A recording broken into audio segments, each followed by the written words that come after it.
Welcome to our tutorial about using session state. In our previous tutorials, we learned how to pass data between pages using a query string and using cross-page posting.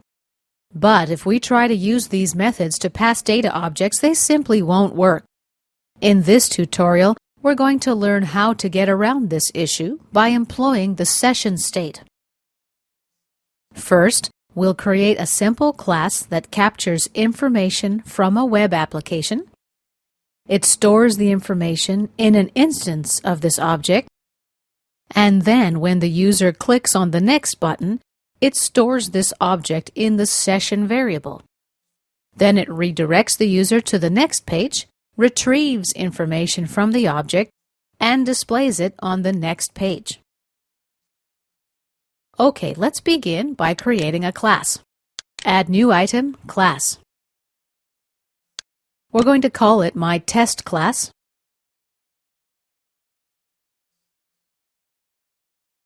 And click Add.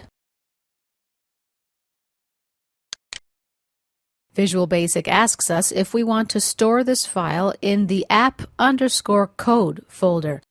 This folder contains source files that are dynamically compiled for use in your application. This directory can be used like a bin directory.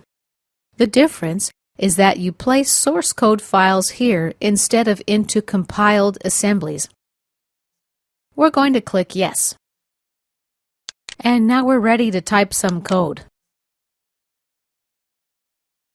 Private M _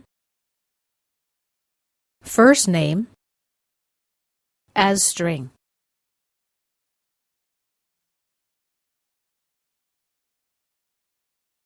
Private M _ last name as string.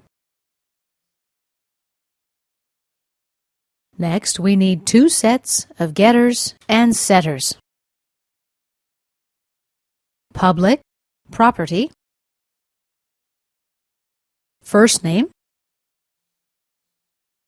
open and close parenthesis as string. Get. Return M _ first name,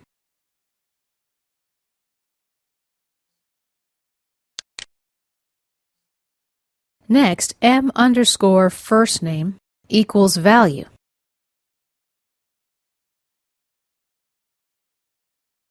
And let's create a second set. We'll fix this typo first.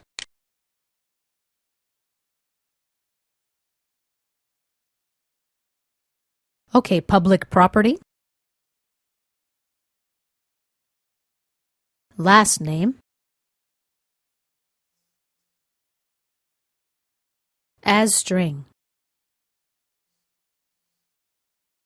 Get.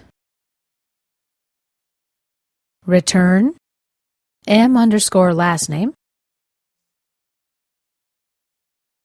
and M _ last name equals value.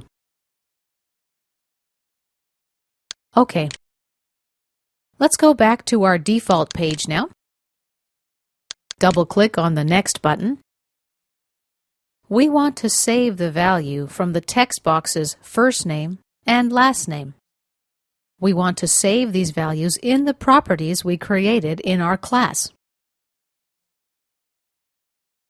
Dim test class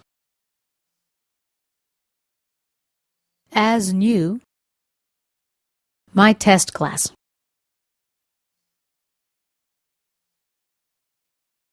We've created a new instance of our class. Now let's type test class, period first name, equals txt fname.text. Next line, test class.last name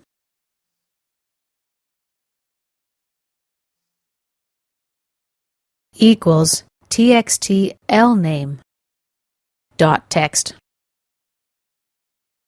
The blue squiggly underscore indicates a typo. Let me fix that. Now let's store our custom class object in the session variable. We're going to create a key, my key. Then let's type the class name, test class.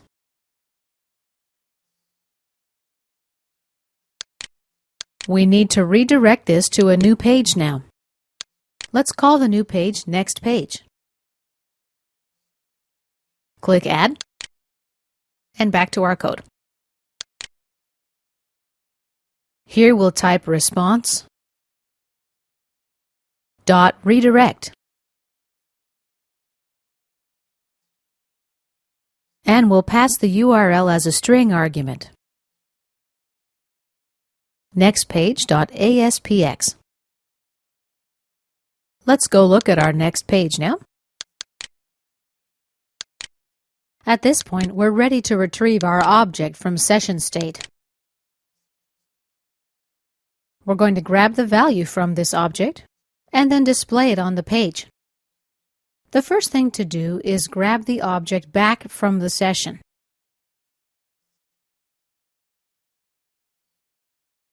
My test class equals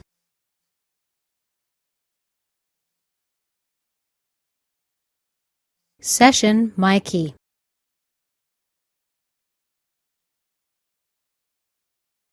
Now we've retrieved the object from the session state. We want to display the value stored in this object on my page. First name,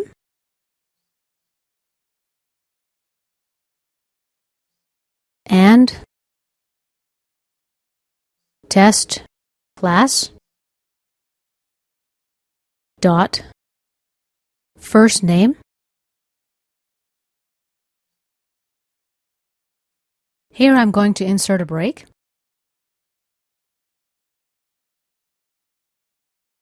Let's fix that typo.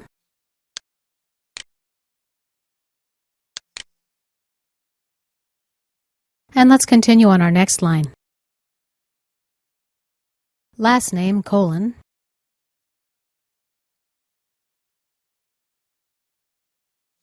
oops. There we go. Test class, period, last name, and close the parenthesis. Let's indent this a little bit. And we're ready to test it out.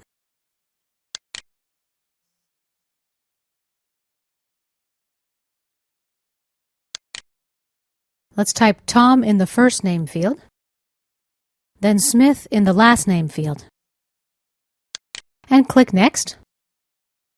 As you see, everything's okay. We're on nextpage.aspx, and we were successfully able to get data from our previous page, store it in a custom data object, put it in a session state, and then we retrieved it out of the session and displayed it on this web page. And this concludes our tutorial about using the session state.